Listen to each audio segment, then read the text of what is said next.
Okay? Borders. Borders are designed to keep people in or out. What are the locations and the functions of your borders? Once you decide where your personal borders are at with your band program, really be honest with yourself. Is this to keep people out, or is this to bring people in? Oh, I only have the best kids in my band. That's to keep people out, isn't it?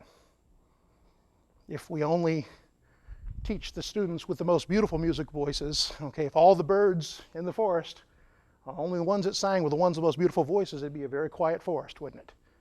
What are the functions and locations of your personal borders, okay? So today we're going to be talking about teaching beyond these borders. This is what I believe, okay? I've reached a point in my career, you know, Pat's the half-century mark now. I've hit the old half-century this year, okay, at Big 5-0. I have no problem at all saying this is what I believe. This is what I believe. And if you disagree with me, respectfully, that's fine. No problem. But this is with several decades of thought, okay? What do I believe? I believe that true understanding of music involves multiple ways of knowing and doing it, not just one. Not just my way, not just your way, but maybe multiple ways. And why? As we know, great teachers, we need multiple teaching strategies because we now have recognized that there are different styles of learners in our classroom. And what works for one student won't work for the next. So I better have my way, I better have your way, and I better have 3 or 4 more as a backup so that hopefully I can make a connection with every student in that band. I believe that music study must connect authentically with daily life. You know, there's band music and then there's real music. How many of you know those terms? Why can't band music be real music? Why can't orchestra? Why can't jazz? Why can't any ensemble? When is band going to be an instrumentation and not a style? Not a timbre? There's a big philosophical question for you. Some of you are laughing. Some of you are angry. That's okay. That's my job here. The objective here is to let's think.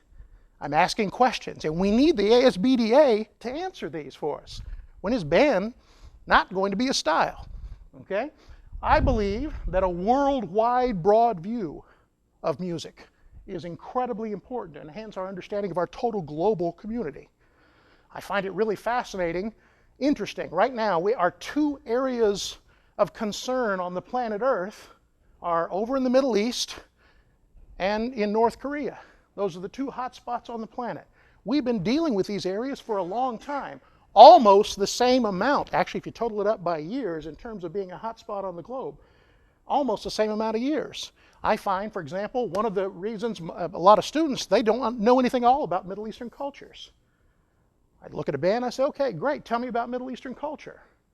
They can't tell me much of anything. I said, well, talk to me about Middle Eastern instruments. Oh, wait, no, wait, have you played a Middle Eastern? No, have not. Well, where do you think those cymbals came from? Officially, Turkey is not a Middle Eastern country officially, but most people think it is. Okay, the oldest operating company in the world is Zildjian Cymbals.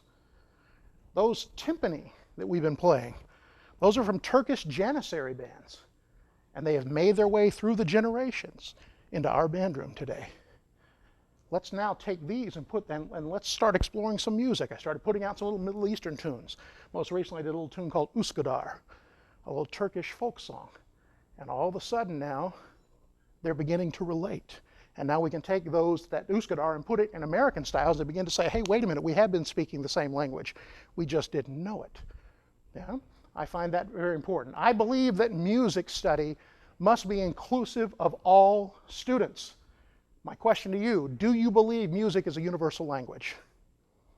Feel free to nod your heads, yes or no. Okay? Yes is appropriate, no is appropriate, no answer is not appropriate. Okay? I actually am old enough to have some former students in this room right now, and they're laughing. They've heard that spiel before, okay? You cannot be apathetic. Is music a universal language? I believe it is. Thus, it means it must be for all. I must tell you, if I'm talking to you, I'm going to speak with one vocabulary set. If I'm talking with a 6-year-old, I'm going to speak with a different vocabulary set. But that does not make the communication any less important. We don't do that in music. Oh, Oh, Mr. Smith, the Atlanta Symphony's playing your music. Oh, Mr. Smith, you're writing a piece for the United States Marine Band. Why do you write that beginning band stuff? Why do you do that? How can you possibly find any fulfillment in that? I got to tell you, okay, the most important writing I do, as much as I might enjoy writing for professionals, the most important writing I do is for the kids. Because that's tomorrow. That Atlanta Symphony wouldn't be sitting there. That United States Marine Band, the average age, they could all have been my sons and daughters now. I mean, the average age is about mid-20s. It's amazing. And you know what? They came out of your band room. Every one of them came out of your band room. They're all American band musicians that came out of American band programs. Who's in your band room right now that's going to be playing for the president? You'd be amazed. Last Tuesday, I was in D.C., went out to see the Marine Drum and Bugle Corps does their Tuesday night parade at the Iwo Jima Memorial. I've got 4 students, including the horn sergeant and the percussion sergeant. They're all former students of mine. They were in my band. Take great pride in that. All right? They must be inclusive of all students. And I really believe that lifelong involvement of music is achieved through the acquisition of knowledge skills that we have outlined in our national standards. Our national standards are really important. I'm going to come back to that in just a second. I want to talk about literacy. Be David Letterman again, okay? Go to the dictionary. What is literacy? The number 2 definition is knowledge of or training in a particular subject or area of activity. And the number 1 bullet in the definition is the ability to read and write to a competent level. By show of hands, how many of you consider yourself a literate human being? We'll use the English language. By show of hands. Notice everybody in here has got their hand up, okay? Thank you very, very much. All right, let's go to music literacy. If you look it up in the dictionary, it doesn't exist, okay? It's not there. Wonder why? Whose responsibility is that? Should be ours, shouldn't it? Okay? Let's extrapolate.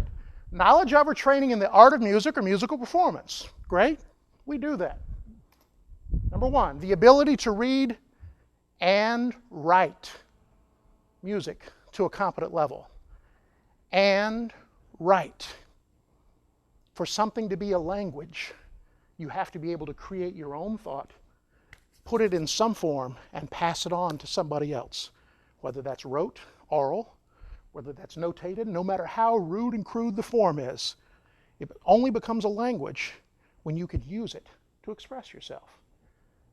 Now, bluntly honest, we're at the ASBDA. Nobody except for those watching these video cameras right now will ever hear this, and I think it's all trained on me. How many of you consider yourself a literate musician? You can feel the uncertainty of the room. I'll leave it at that. There's the great paradox that we've all lived.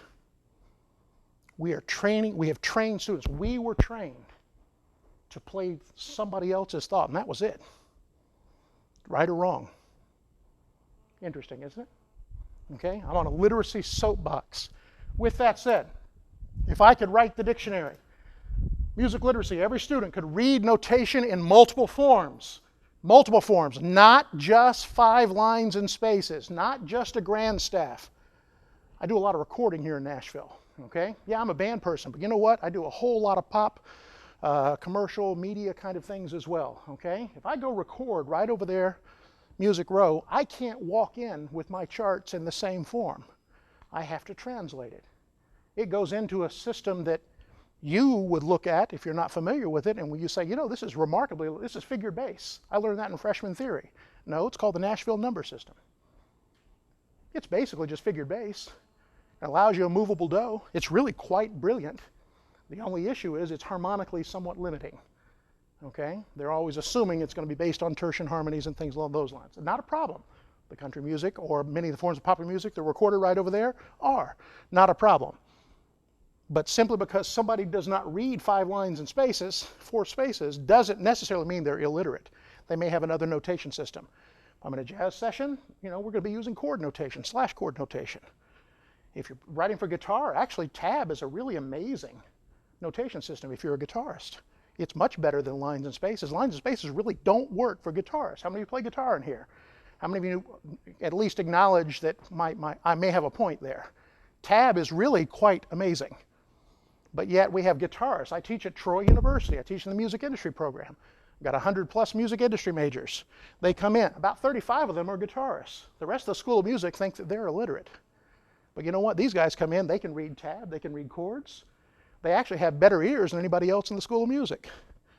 They can not only tune individual pitches, they can tune and listen harmonies and go, hey, wait a minute, you know, the third string, that needs to be a little sharp. Pull that up just a bit, please. They have better ears than anybody. Yet, the traditional School of Music musician calls them illiterate. That is a concern.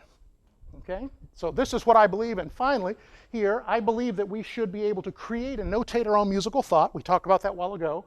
I believe that we should, I'm going to use a Gordon term, audiate, which means hear our music with comprehension. Don't have the music just assault you. Hear it, understand it, think about it, understand how it goes together. Audiate, to be able to hear with comprehension. And finally, I believe that every student should have the ability to perform or express themselves through the language of music. If I could write the dictionary, that would be Music Dictionary. I told you I was going to come back to the national standards. Here are national standards, okay? 1 through 9. I know many of the authors of the national standards. National standards were passed in the mid-90s. We were actually one of the very first core subject areas to pass national standards. Okay, there they are. There are 9 of them. I've underlined various words. We have singing alone and with others. That's obviously the choral standard. And then performing on instruments is the band standard. That's number 2. Okay, number 3 is the jazz standard. Okay, now for those of you finding it humorous, the sad part is we all recognize that's the way it's interpreted. And that's a problem. No, all of our students are supposed to be able to do all of these things. All of these things, very important. And then, by the way, I give those authors a little bit of a little twist in the ribs there, because we left out a standard, in my opinion. We left out movement. There should be a 10th standard. There should be movement. But the reality is, oh no, we don't have time to teach movement. I got to go back to conducting. Oh no, I don't have time to teach movement. I got marching band practice. You get my point. Okay? So, how do we implement these in our classrooms? And by the way, it says in your schedule today, I'm doing a literature clinic. Believe it or not, we are doing a literature clinic. But we're not talking about specific pieces of literature. We're talking about how to choose the literature and how to implement it in the classroom with teaching strategies. Okay? So, how does that all work? What I do is I fold those down into strands. Okay? We can't do all, I can't sit there and have a 9 standard checklist every single day. So what I do is fold those into 4 strands. I want to make sure that every week my students perform, which means, yes, they're going to be singing, they're going to be playing on instruments, they're going to be reading music, they're going to create, they're going to improvise melodies, they're going to compose and arrange music, they're going to notate in some form. Every week they're going to respond to music. That means they're going to listen to, we're going to analyze, okay, describe, we're going to evaluate music and musical performances. It's okay not to like something, just know why. Know why. In our world of music, even popular music, I don't like it, is the big defense mechanism. But very few people can tell you why. It takes an educational background and understanding. It takes audiation to know why you don't like it. So the why is important. And then connect, again, meaningfully in their daily lives, understanding relationships to music and the arts and through history and culture.